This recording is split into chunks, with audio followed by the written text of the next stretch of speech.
El castell dels Montcada està situat a la part alta del casc antic de Vic, entre el carrer Pare Xifré i la plaça de la Pietat. Pertanyia al llinatge dels Montcada, des del segle XI fins a meitats del segle XV, ja que el bisbe Berenguer de Lluçà li va entregar com a recompensa per aconseguir els comtats de Barcelona. En aquell temps no es deia Castell dels Montcada, sinó que s'anomenava Torre Comtal de Vic. La família Montcada era una de les més importants de Vic i una de les més influents per tot Catalunya. Controlava tot el que no tenia sota el seu poder el bisbat de Vic, és a dir, la meitat de la ciutat.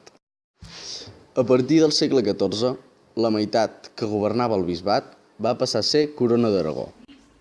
El castell va ser utilitzat com a presó i graner fins l'any 1882, quan va ser posat a la venda. El seu propietari va decidir enderrocar-lo i així es van descobrir les ruïnes del temple romà. No va ser descobert abans perquè estava situat al pati central, per tant, no era visible. El temple va ser reconstruït i inaugurat el 1959.